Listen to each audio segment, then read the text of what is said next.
요한복음 10장. 내가 진실로 진실로 너희에게 말한다.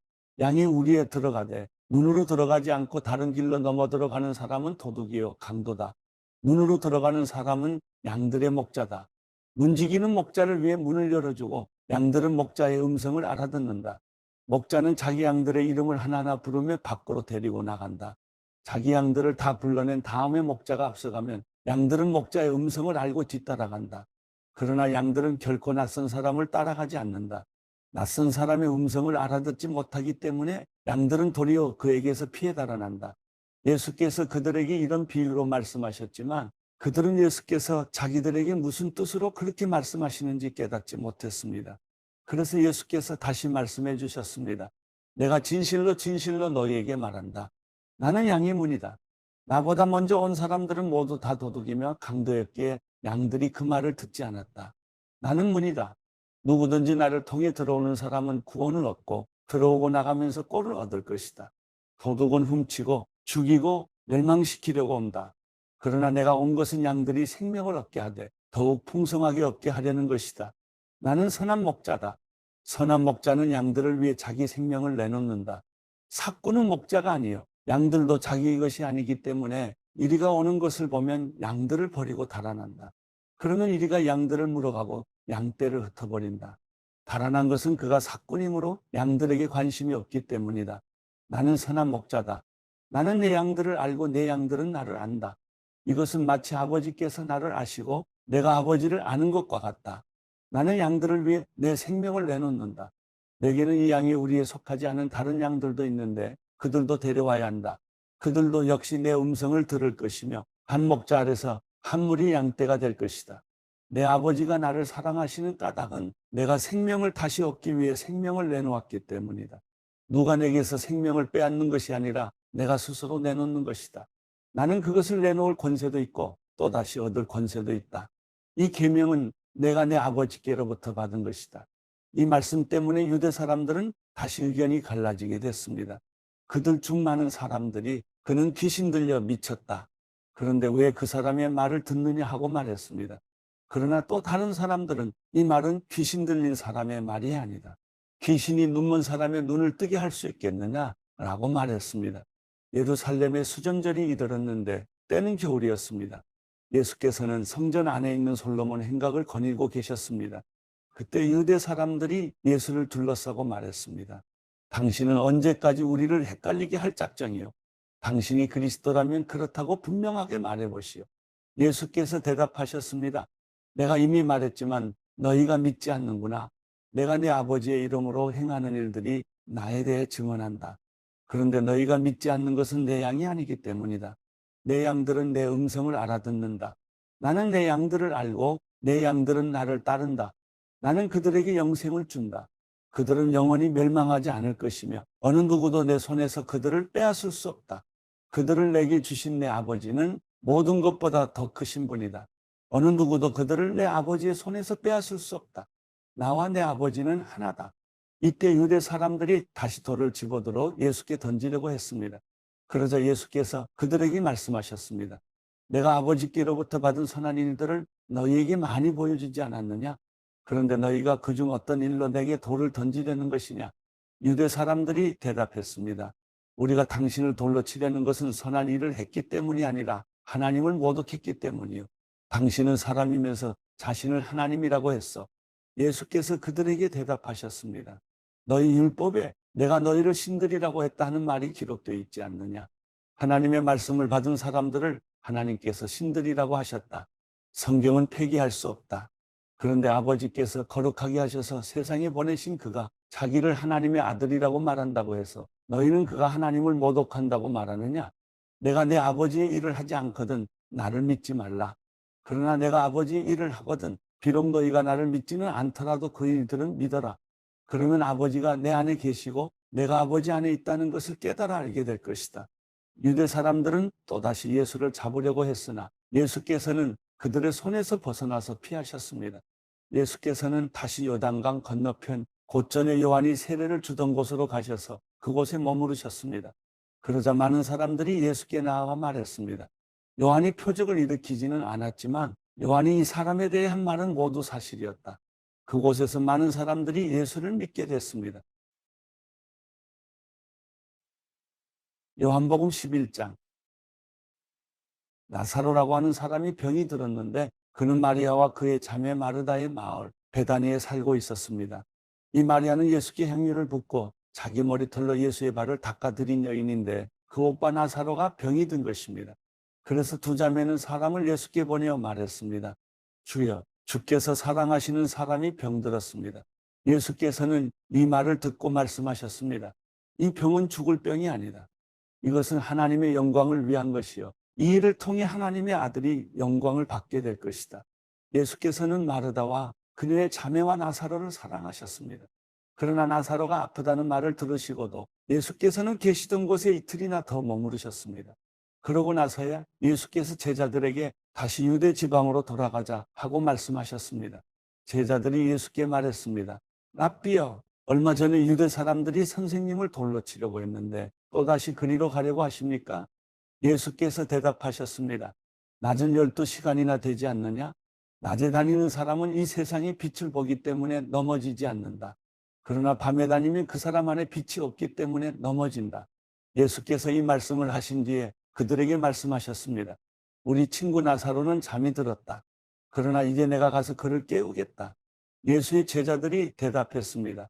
주여, 잠들었다면 낫게 될 것입니다. 예수께서는 나사로의 죽음을 가리켜 말씀하신 것인데 제자들은 말 그대로 잠들었다고 생각한 것입니다. 그래서 예수께서는 그들에게 분명히 말씀해 주셨습니다. 나사로는 죽었다. 내가 거기 있지 않은 것을 기뻐하는 까닭은 너희를 위해서다. 이 일로 인해 너희가 믿게 될 것이다. 이제 나사로에게로 가자. 그래서 디두모라고도 하는 도마가 다른 제자들에게 말했습니다. 우리도 주와 함께 죽으러 가자. 예수께서 그곳에 도착하셔서 보니 나사로가 무덤 속에 있은 지 이미 4일이나 됐습니다. 베다니는 예루살렘에서 약 15스타디움 못 미치는 곳에 있었기 때문에 많은 유대 사람들이 오빠를 잃은 마르다와 마리아를 위로하려고 와 있었습니다. 마르다는 예수께서 오신다는 말을 듣고 달려나가 예수를 맞았지만 마리아는 집에 남아 있었습니다. 마르다가 예수께 말했습니다. 주여, 주께서 여기 계셨더라면 오빠가 죽지 않았을 것입니다. 그러나 지금이라도 주께서 구하시는 것은 무엇이든지 하나님께서 다 이루어 주실 줄 압니다.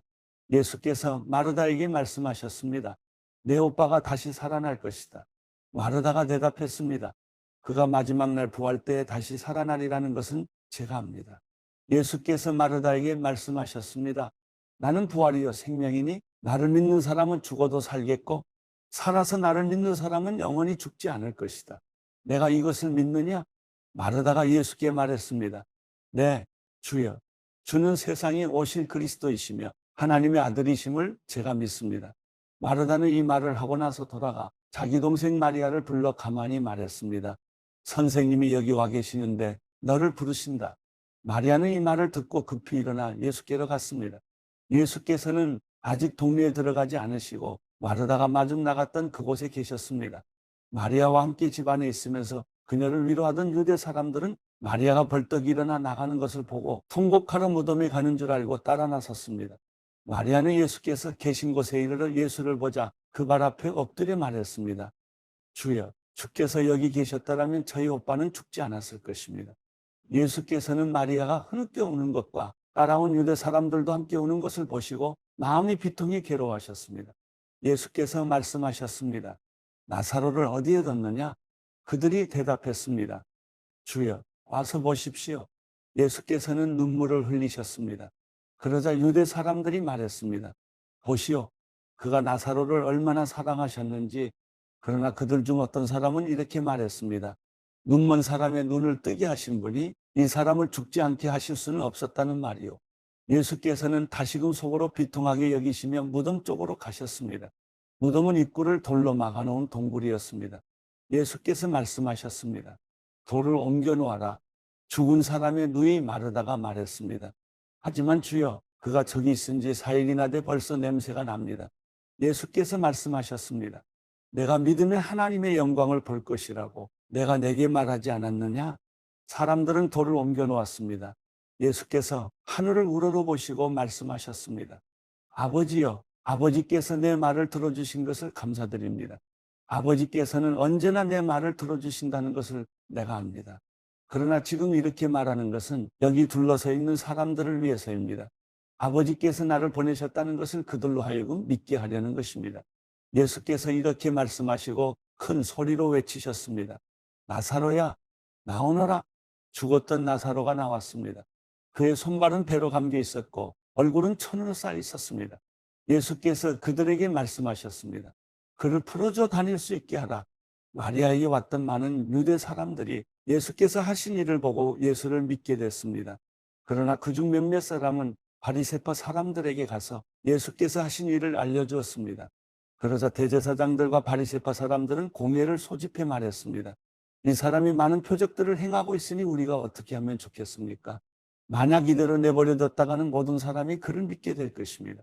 그러면 로마 사람들이 와서 우리의 땅과 민족을 빼앗아 버릴 것입니다. 그러자 그중 가야바라는 그의 대제사장이 말했습니다. 당신들은 아무것도 모르고 있어. 한 사람이 백성들을 위해 죽어서 민족 전체가 망하지 않는 것이 당신들에게 유익한 줄을 깨닫지 못하고 있어. 이 말은 가야바가 스스로 한 것이 아니라 그의 대제사장으로서 예수께서 유대 민족을 위해 죽게 될 것을 예언한 것이었습니다.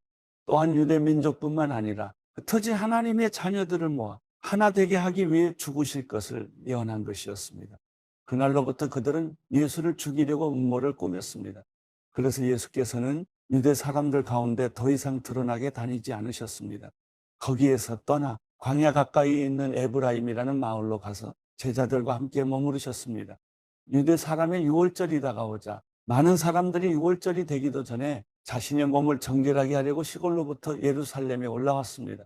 사람들은 예수를 찾으면서 성전에 서서 서로 말했습니다. 어떻게 생각하시오? 그분이 유월절에 오시지 않겠어. 그러나 대제사장들과 바리새파 사람들은 예수를 붙잡으려고 누구든지 예수께서 계신 곳을 알면 반드시 자기들에게 알려야 한다는 명령을 내렸습니다.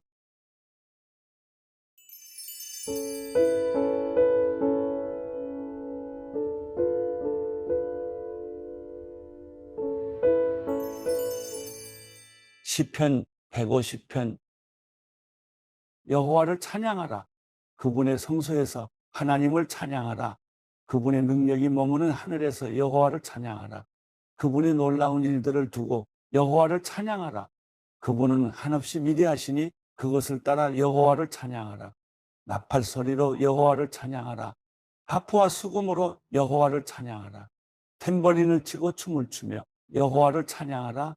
변악기와 오르간으로 여호와를 찬양하라.